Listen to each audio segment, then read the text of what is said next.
Today's episode is brought to you by Megan Fernandez's Good Boys. In this collection, Fernandez offers a complex portrait of messy feminist rage, negotiations with race and travel and existential dread in the Anthropocene. Kaveh Akbar calls Good Boys a staggering text, ferocious, vulnerable, funny, ambitious, and deeply rigorous. He asks, what can a poet do for people? For a planet literally dying of human greed? Fernandez answers, I map the storms of the whole world. Brenda Shaughnessy says Megan Fernandez's limitless imagination and beautiful, lyrical, powerful lines are worth fighting for.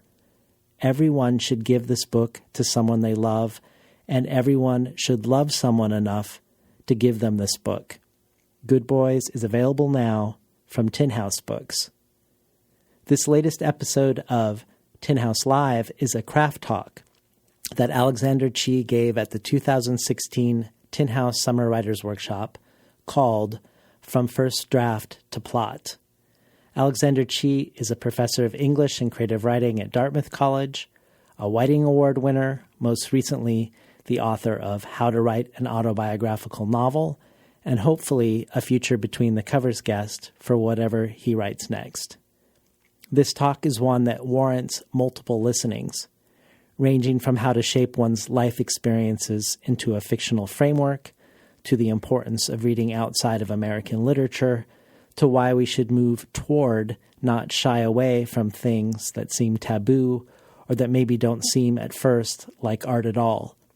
Themes that echo nicely with some of what Garth Greenwell talked about in our last episode. Similar to the Jericho Brown Tin House Live episode, this may sound better listening to it in the room rather than with headphones or earbuds.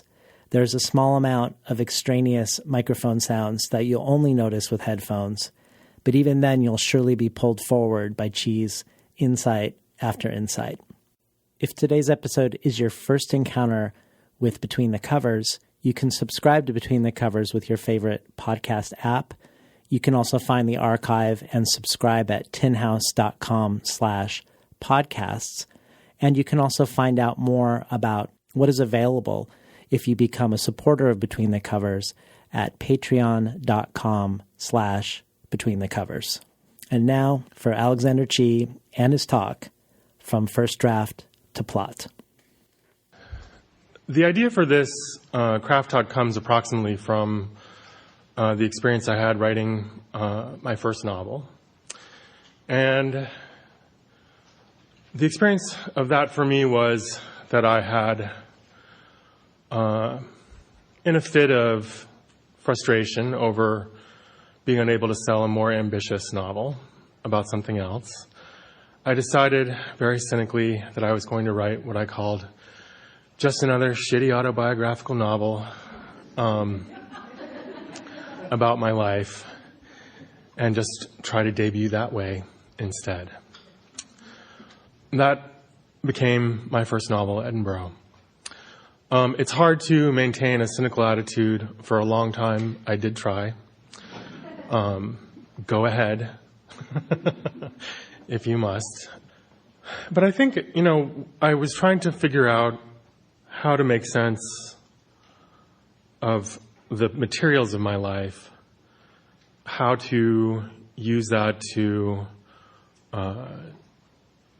make something that would show people what I know about life, love, the world, etc. I think most of us, if not all of us, when we begin writing a novel, are driven toward the shape of something that we can only barely apprehend. And that certainly was how I started. I did begin with the most recent events of my life at the time, which were that I was helping my mom move from our family house after a bankruptcy that she had just gone through, and moving to a rental where she was going to try and put her life back together. The bankruptcy came after a period where she had lost both of her parents and my father. And it was a kind of profound crisis for her. And when I arrived, I found her in a kind of what seemed to me to be a nervous breakdown. Everything was where the movers had left it. Nothing was unpacked. And so I just began helping. So I began writing a description of that scene that led to a story about a young man who comes home to help his mother in this way. I wrote about 120 pages and sent it to my agent at the time. And she said, "The writing's really good. Nobody's going to believe this many bad things happened to one person. And the writing really picks up around page 90. So what I realized was that the manuscript I had turned in was a lot like my mom's house, something that had been decorated where things had happened, where things were left. It had no intentional shape, and thus no propulsive drive. The story of a life is not a novel, and that's just one of the many things that you have to learn along the way. I looked at page 90. Page 90 was where the writing went into the present tense. It was also where I was thinking I began thinking the most deeply about my own particular past. In particular, the events of my childhood, age like 11 to 15, when I had been in a professional boys choir, and the director was eventually arrested on 15 counts of pedophilia.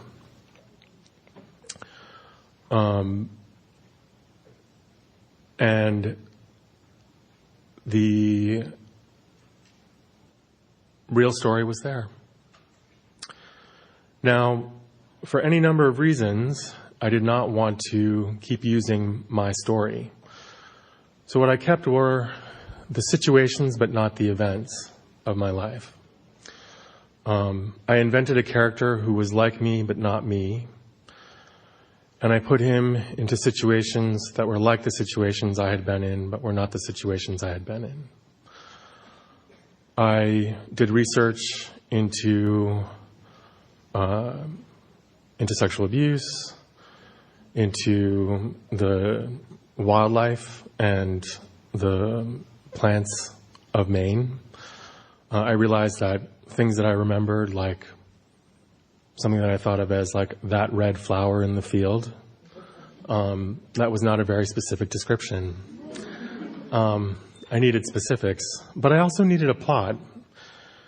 And so I turned to Aristotle's Poetics, in particular the rules for tragedy, and looked at the principles that he laid out there and used that to create the plot of the novel. And so one of my favorite compliments on the novel is when someone asked me if it was based on a Greek myth. And I said, no, but thank you. That was the point. In particular, I was after a couple of things. One of them was I wanted a story that was able to bring catharsis, which I think is something that is undervalued, possibly, in our current age, which is ironic given how much tragedy there is right now. I also wanted to make something that was bigger than my life, and I was writing something that fit to the shape of what I knew, but not the shape of what I had lived. And so the invented story was necessary. I was also trying to preserve what I think of as the I wanted to preserve the integrity of the experiences of the people around me in my life at the time that I was writing of. I wanted to tell a story that was mine, but that was not theirs. And that seemed very important. A first draft is a lot like a character sketch. In it, especially at the beginning of writers' careers, it is a series of explorations. You often have not done any research or not enough research. You have usually kicked a number of decisions down the road, thinking that, I'll just decide that later. I don't need to know how many siblings my character has. I don't need to know what my character's mom does for a living. I don't need to know where my character's family is from. You may decide that backstory is bullshit, that you're really committed to minimalism. None of that really matters, actually. It doesn't matter what you want. Sorry. What matters is what the story wants. And, what I would recommend for you is something a little along the lines of an exercise that I had to do in college when I studied with Annie Dillard, where she had us write 40 legal pages of notes on a subject and then turn that into a 7-page triple-spaced draft. She insisted we turn things in triple space so that she could write around her sentences. And she always had a lot to say, for which I was very lucky. But that is essentially, I think, your best way of approaching the construction of your novel and, in particular, your plot. Which is to say, know so much more than you're going to tell, if you can. Bring yourself to do it. Most often, the problems I experience with my students, the problems that they're having, that I find them having in the 20 years that I've been teaching fiction writing, most often those problems come from decisions that have not been made about the story. The writer Émile Zola used a method that I recommend highly to write about his characters in what he called character cards. And he wrote about them in ways that he would never write about them in the novel itself. He included information like the character of their character, what kind of jokes they would make. Would they lie or would they tell the truth? What were their favorite meals? When did they lose their virginity? Who did they lose it to? Who were they having an affair with at the time of the story starts? Who were they having an affair before? Who might they have an affair with after? Did the character come from any of his other novels? In many cases, they did. How much had he written about them in those novels? Where were their families from? Where were their rivals from? Who were their rivals? In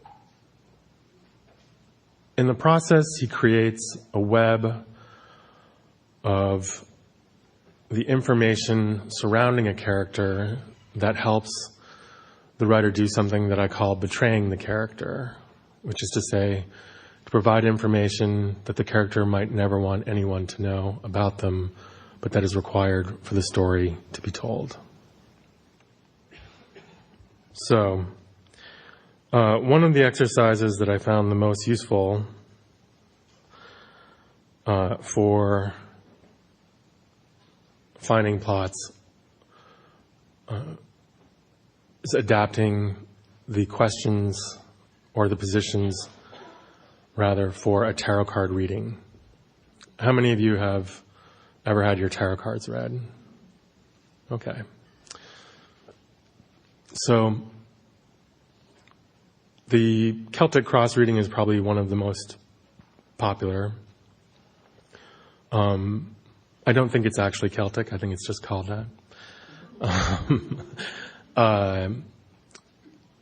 But the important thing about it is that it contains things like, questions like, what does this person look like to the rest of the world? What has just happened that is leaving their life? What is about to happen that is entering their life? What is on their minds? What is in their unconscious? Who are the friends that they're not aware of? What are their hopes and fears? These are very basic questions. They're usually not in any of the kind of character building exercises that I see. But these are precisely the kinds of things that you need to know to understand how to build a plot organically for your character. You have to be willing to know the things that they aren't even willing to tell themselves. Usually where we start with these things is that we have a scene, 2 scenes, 3 scenes. Often just a scene. And the principle that I use in those situations, it comes out of Guy Davenport's theory about the still life painting, the way to think of a still life. And it's very basic. He says, a still life implies the life lived around the objects. And so does that first scene, whether you're aware of it or not. The other big problem I find with student drafts, besides unmade decisions, is that implications in the initial scenes have not been dealt with. And sometimes the draft, as a result, will be a pile of inventions with implications that are still unmet. And because the implications are unmet, the writer keeps inventing things, thinking the writer has nothing to write about, when in fact the writer is ignoring what the writer has already written. So then, what am I talking about? The example I'll give you is from the writing of my second novel, The Queen of the Night. The first scenes that I had for that novel are now the end of the novel. I did not know that at the time. I thought it was the beginning.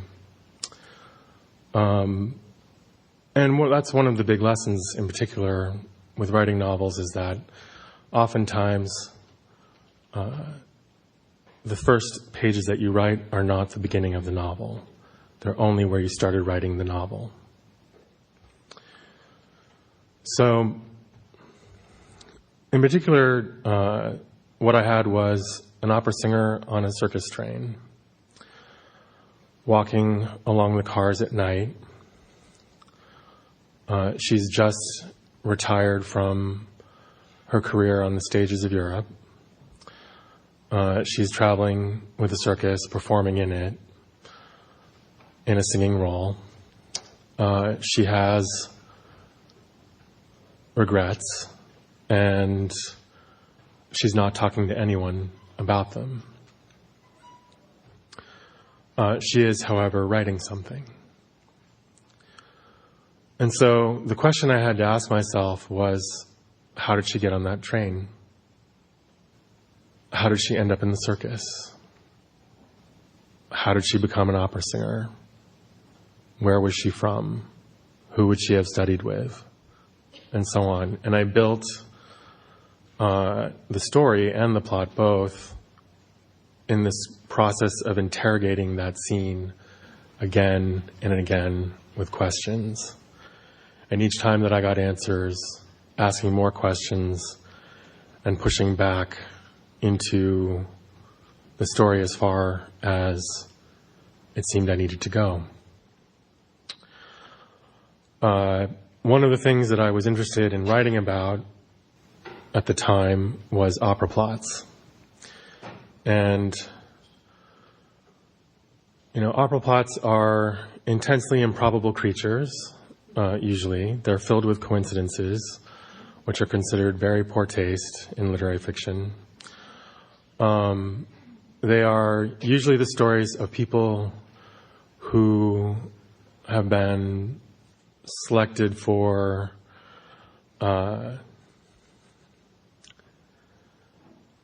they've been chosen to be made examples of by the gods. The idea behind those Greek tragedies that Aristotle was writing about was exactly that these people were there for us to understand something about how terribly they had acted. Now, I had also come across two similar statements from two very different writers, Joan Didion and Oscar Wilde. Maybe they're more alike than I think. Where they said, what you write comes true. And it was this idea that somehow the fiction that you wrote would turn into a kind of prophecy about your life. I would love to know what they thought came true out of what they wrote, but I didn't have that information. I just had this, what seemed to me like an intriguing superstition of a kind. And so I essentially wedded the ridiculousness of opera plots to this idea and created an opera singer who was afraid that the characters she portrays cause her to take on their fates in her real life. And so, as a result, her life has started to look like an opera.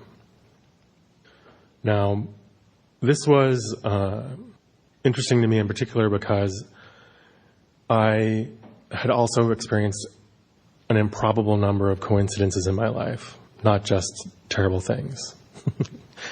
And I was very interested in this idea that a coincidence meant something, that it was a message for you, which is exactly what it feels like when it happens. That feeling of, oh, this is meant to be, was the thing that I was trying to interrogate. Was it? Did you really believe that the universe had organized itself for you? If you did, what else did that mean you believed?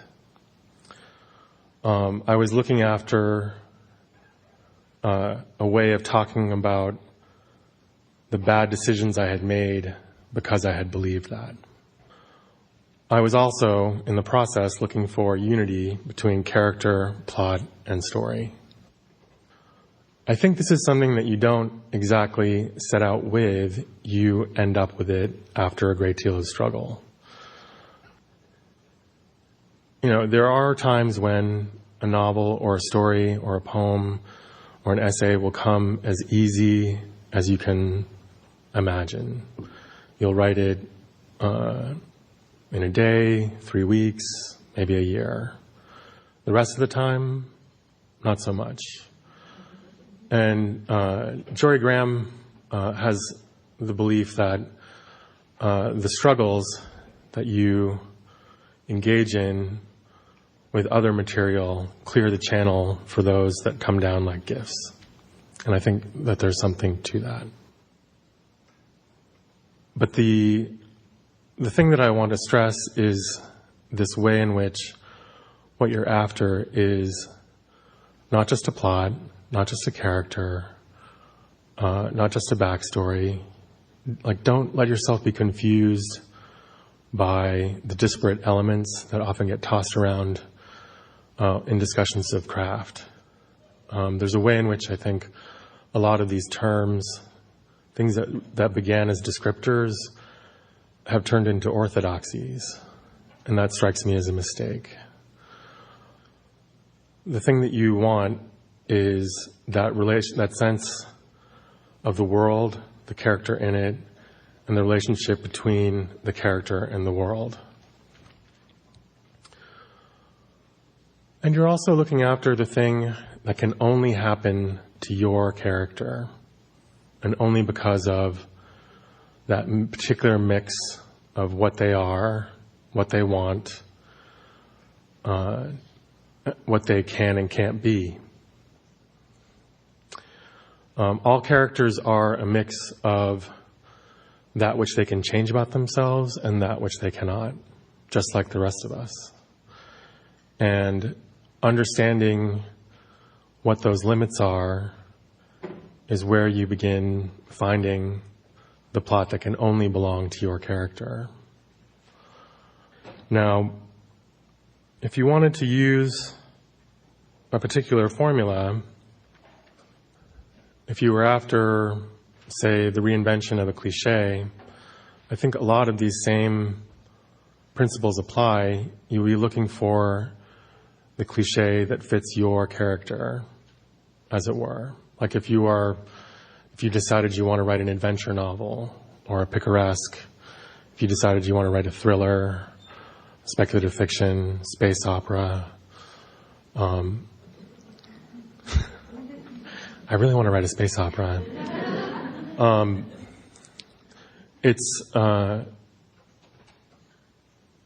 It comes back in some ways to that one cliche, character is destiny. Character is also plot. And, the particular ways in which something happens to someone, both in the fair way that they have chosen and the unfair way that they could never choose, but that happens to them because of who they are. The right plot is born out of all of those things. There are a few ways that I have come to think about plot that come to me from the things that I've read, and I'll offer them to you here in case they're of interest. In Anne Carson's Eros the Bittersweet, she talks about early Greek modern novels being experiences of paradox. The idea that the character is driven to do something that they must do, that they cannot do, but that they must do. And as they do it, they feel simultaneously that they have never been as sane as they are, and also that they've never been so crazy. E.M. Forster, in his aspects of the novel, talks about the moral crisis for a character who has to make decisions, and he has to do so in the face of circumstances that defy the way he has made decisions previously. And so this character must keep making these decisions without the guides that have helped him previously, and at the end reaches for a new morality, a new way to live. I think that other aspects of plot that are normally described, rising action, climax, etc. I don't know. I've always hated the word climax. I think it comes from growing up in the 90s and the 80s and the 70s. Maybe we don't all hate it, but it seems to overfocus on one particular moment, when in fact what you should be paying attention to is what I call the chain of circumstance. How one thing leads to another thing, leads to another thing, leads to another thing. I think of plot as a description of a series of displacements, the way in which something new enters into a place and transforms it, and you follow the power of the transformation. That place can be a person's head, it can be a city, a country, a house, etc.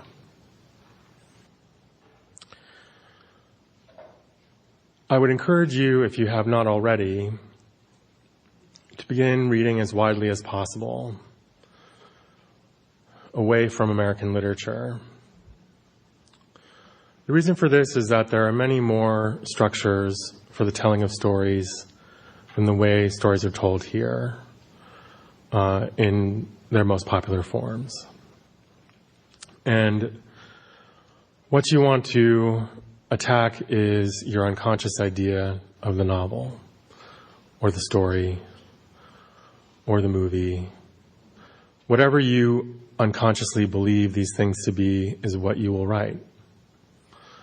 And so transforming your sense of those, then reading your way towards new ideas for story, for plot, I think becomes very important. For example, during the writing of my second novel, I was also reading a lot of Japanese comics, in particular, Lone Wolf and Cub, which is probably pretty well known. Is this ringing any bells in the audience? A few people. What I realized at a certain point in structuring my book was that I needed something that resembled these comics. A big story that was composed out of a series of episodes.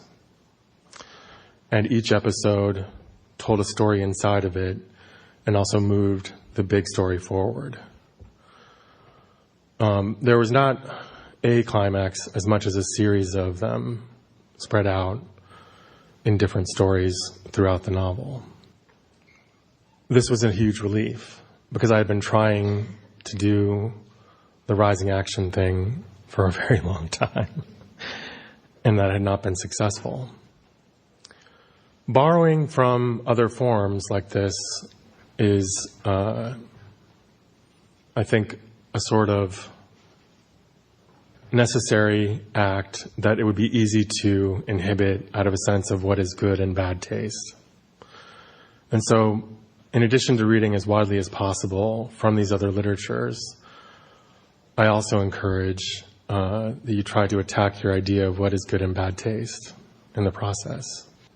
Someone was talking to me earlier about was the sex in her novel pornographic? It had been accused of being so in class by someone, not here. And what I didn't mention to her, precisely because it wasn't entirely germane to the topic, was pornography has plots.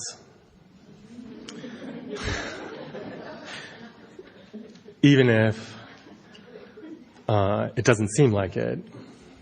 And those plots lead you to specific expectations about what will and will not happen. And those expectations are then a part of the story's momentum in that particular pornography. Angela Carter wrote a spectacular book about it, called The Sadian Woman,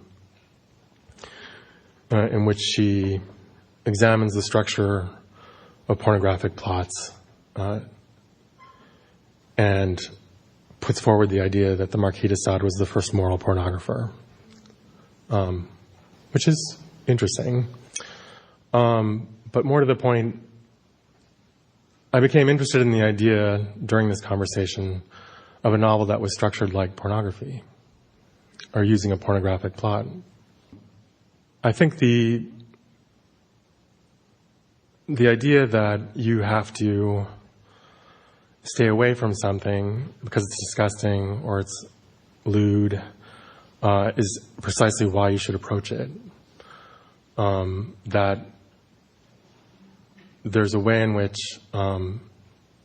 we should all be writing towards the real taboos of a culture, not just the known ones, the ones that we can name, but the ones that we're still too freaked out to actually talk about.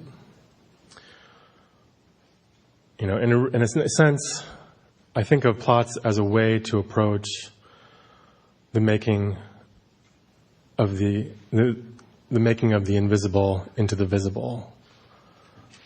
I think of plot as a net that reaches toward a topic more than some kind of invasion of something unwelcome, which is, I think, how often it is thought of now.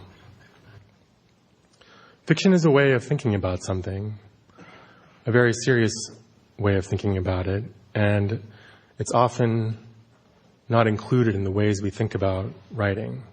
And it's not just a meditation. It's a violent dream, it's a sex dream, it's a phantasm, it's a ghost. It's any and all of these things. It's more than that. And if you're stuck right now, if you feel like you don't have a plot, start asking these kinds of questions of the story, the character, yourself. Are you writing about what you want to be writing about? That may seem like a ridiculous thing to say, but it is so easy to labor uselessly in a codependent way based on what you think people want to hear from you.